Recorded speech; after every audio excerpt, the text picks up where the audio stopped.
Hi, good afternoon. This is Scott Lee with Terrago, part of the GeoPDF team here out of our Atlanta office. Today we're going to talk a little bit about creating 3D GeoPDF products to be able to deliver to people who don't traditionally have sophisticated software tools. We do have this enormous amount of 3D data that is available, and a lot of our customers mentioned a few years back that they didn't have the ability to deliver the content. So just go over just 8 little topics in PowerPoint, and then I'm going to show you how to create a 3D GeoPDF product. So just to run through some slides on why 3D GeoPDF actually changes the conversation. First, there is a very familiar experience that takes place when we're working in the Adobe Reader environment. I would say roughly 90% of people around the world are using the free Adobe Reader to view PDF products. So it's a really familiar experience. There are some very lightweight tools that are available to the end user as well if they choose to use them. There's no specialist that is required. You don't have to be a GIS person in order to use the tools. And you can actually control the products and be able to create a repeatable process. Um, these are all available in a disconnected environment as well, so it makes it easy. There's no requirement to be in touch with the cloud. It's all a desktop application to be able to view. So first is the usability and bringing 3D to the people who need it. Again, just to reiterate, and I'll do this a couple of times, the PDF experience and the interface lowers the barrier to entry to view these types of products. We can embed all types of different information inside of the PDF as well to turn the vector content inside of the product as well. We do have a plugin to the Socket GXP platform as well to create 3D GeoPDF products. So if you're a remote sensing person, photogrammetrist, imagery analyst, there is a capability and a button inside the products tab of Socket GXP to frame up your data in your multiport and just push the button to create a 3D product. Our experiences and our plugin to the Adobe Acrobat platform is almost as simple. We do give you a few other variables to change to help with file size and do some intelligent decimation of the product. Massive file sizes. So this content is traditionally extremely large, especially when we go to drape imagery or 3D models into the final product. So Adobe has some inherent capabilities for compression and tiling. So we can help with bringing file sizes down to get through email even, or pass up to a SharePoint, and it's easy to pull down. It's a document-based workflow. As I said before, it is PDF, so disconnected use is always a benefit. Standardization. So we do support geospatial PDF standards, which is the technology that Terrago invented over 20 years ago to actually embed geospatial information inside of the PDF. Um, Again, you're going to see this neutral delivery item here that you're bringing access to geospatial content, remote sensing content to people who don't traditionally have access. My historically, in my experience, when we used to create sophisticated products, we would cut these things to a JPEG or some sort of TIFF. But we would actually just extrapolate all when you're doing that kind of thing. You extract all of the geospatial information and all of the hard work and heavy lifting that's been done inside of the environment to extract the geospatial information gets completely removed. So with the advent of the geospatial PDF and GeoPDF itself, we are preserving all of that metadata. Federal operations. So we are packaging. You are able to package 3D context for briefings. A lot of times people will create presentations and then cut the PowerPoint directly to PDF. You can insert these types of documents, these 3D GeoPDF products inside of a standard PDF. Everything is ISO 32000 compliant, so all you need is a PDF reader to view it. We are technology partnered with Adobe, so we recommend the Adobe Reader because we provide free tools to do measurements and that type of thing directly on the product. It's a trusting sharing source across agencies. Again, the federal governments traditionally standardize on the PDF platform, so you don't have to really worry about someone being able to use the product. Emergency response is another situation. We have technology partners we're working with in the remote sensing space, specifically in the emergency response arena, be able to deliver that type of content to people who don't have access to it.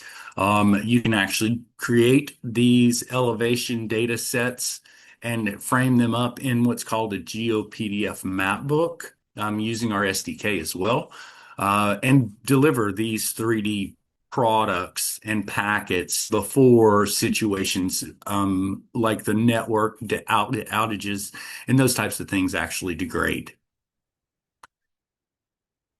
So one of the larger markets is the defense space for mission planning and rehearsal. There are deltas in delivering 3D data. Uh, a lot of organizations do a fantastic job of delivering simulation tools to be able to do complex fly-throughs and digital twins. That is not the arena that we are working in. We are in a visualization space, not a simulation space. So smaller areas of interest, a couple of square kilometers, for example, but can support types of mission rehearsals, and only package up the data that is required for their specific operation. It does complement those simulation tool sets. Again, we are able to deliver this product in a completely disconnected environment, so it makes it easier to use that when those networks are degraded. Security and governance, role-based curation. You can curate that content based on who you are delivering the product to. There are security controls as well. We can password protect those documents, make sure that none of the data is edited, and then you are creating an environment to where it is a repeatable process. Using the SDK, I won't go through the SDK today necessarily, but there are a tremendous amount of capabilities inside of that. TerraGo is modernizing that SDK this year as part of our roadmap. But it is a repeatable process by framing up your data, identifying your elevation input, your raster input, and then essentially identifying some level of detail controls, and then pushing go and creating an output product. Strategic case. Obviously, we do have to have this data available for boots on the ground and the tactical users, so that they can visualize an environment. But more often than not, being able to deliver this data to our decision makers and our leaders so that they can make informed decisions without having to struggle through complex tool sets. They can actually see and visualize elevation content. There's a tremendous amount of investment that's put on the capture of elevation content. And we're simplifying that data so that leaders can actually look at it. For analysts, it's the ability to create that repeatable process and create these derivative products. And then for the tactical user, it's in that 3D context wherever an event occurs, and simple to use. So with that, I'd like to go ahead and jump into a quick demonstration and show you how this works. So here I have the Adobe Acrobat toolset open, and the products are created in the Adobe Acrobat environment, which is the paid for tool. Many people have that. It's available either as a floating license or desktop license. To access, you go to the plugin tool, and then there is the GeoPDF option. The 3D GeoPDF is available under the Composer toolbar, and you'll see, among other tool sets, creating geo-registered maps. If you have scanned maps, you can geo-register those. If you have a PDF map, you can insert the token to make it a TerraGo GeoPDF, which is the GeoMark Enable, Map Assembler, which is a rudimentary mosaic tool.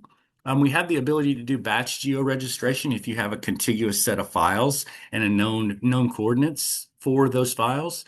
The digital atlas, or create a map book, is available under Composer. And then we're going to go through the 3D GeoPDF creator, and I want to show you how simple this is. So the first dialog that is launched is to browse to your elevation file. You can use a point cloud, you can use a surface model. I'm going to browse. I have these files available on my desktop as TIFFs. So here is the DIM, and I'll show you what other different file types we support. The digital elevation model, DTED for our military customers, a .las file, SIDS, or TIFFs. So I'm going to use this DIM TIFF here. Select Open. It'll populate the path information, and this is my first opportunity to identify a level of detail. For the sake of processing time, I'm going to drop this down to 25 just to show you how this works. I ran it at the standard defaults um, earlier, and it takes about 2.5 minutes to generate this file. So hopefully we'll be able to get that time frame down. Next is just the overlapping TIFF. We do support TIFF, Mr. SID, GeoPDFs themselves. So I'm going to choose this TIFF, select open, and again, I have band combinations here. I can change the band combinations. I can apply a histogram stretch, which I'll go ahead and do with 2 standard deviation. Select. I don't have to drape an image on top if I don't want to, if I just want to see the elevation.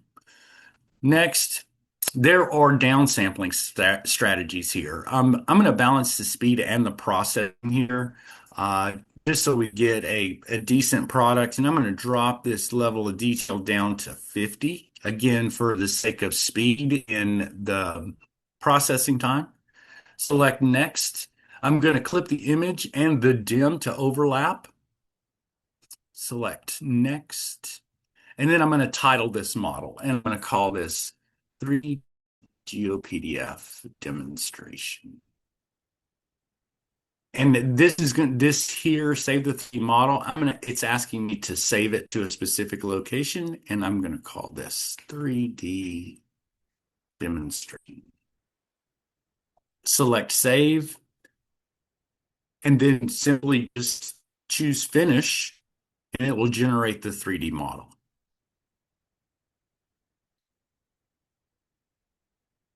So this will take probably about a minute and a half. Okay, and the 3D file generated was processed successfully. Do you want to view the log file? I'm going to say no because we had everything work successfully. And Adobe has some security constraints, so it's going to ask me if I want to trust this document. And I'm going to say yes, trust this document always, and then activate the screen or activate the model specifically.